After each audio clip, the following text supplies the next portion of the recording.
না না, কোনো অন্তর্ঘাতের বিষয় আছে কি? প্রশ্ন ওঠে না, অন্তর্ঘাতের প্রশ্ন ওঠে না। আমরা আমাদের সাধ্যানুযায়ী চেষ্টা করেছি, নির্বাচক মণ্ডলী তাদের দায়িত্ব পালন করেছেন। পরবর্তীতে আমাদের পার্টিগত যে অ্যানালাইসিস হওয়া বা আমাদের ভেতরের যে অপারেশন, মানে কেন হারলাম, কেন কম পেলাম, এগুলো আমরা অ্যানালাইসিস করে পার্টিগতভাবে আমরা যা যা করার করবো। তো নেক টু নেক মার্জিন আপনারাই জানেন।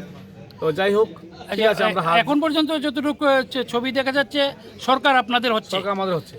তো আপনার কিন্তু আমবাসাতে আপনারা হেরে গেলেন, এতে কি আমবাসার উন্নয়নে কোনো প্রভাব পড়বে বলে মনে করেন? আমি তো ওই যিনি জয়যুক্ত হয়েছেন এখান থেকে, ওনাকে একটু আগে বললাম যে, এবং ওনাকে কনগ্রেচুলেশন জানালাম।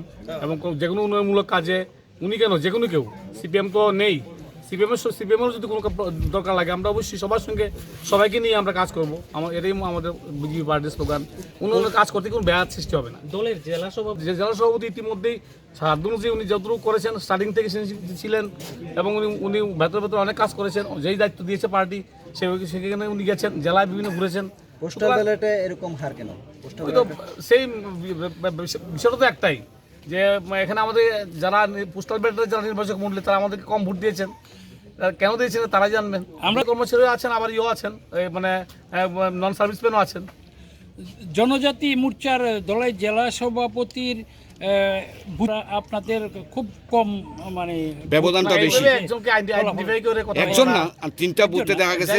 এইভাবে আমি একজনকে মানে আইডেন্টিফাই করে কিছু বলবো না, এই সমস্ত বলা উচিত না। এটা আমাদের পার্টির বিষয়। হ্যাঁ, দল চিন্তা করবে যে আগামী দিনে কাকে কোথায় কী করবে না। আমরা এমনিতে ঠিক আছি, ইউনাইটেড আছি, ভালো আছি। আমরা ক্ষমতায় এসেছি, এই জন্য জেলাবাসীকে, আমবাসাবাসীকে এবং আপনাদের সবাইকে আমরা দলের পক্ষ থেকে আন্তরিক শ্রদ্ধা, শুভেচ্ছা জানাই। নমস্কার।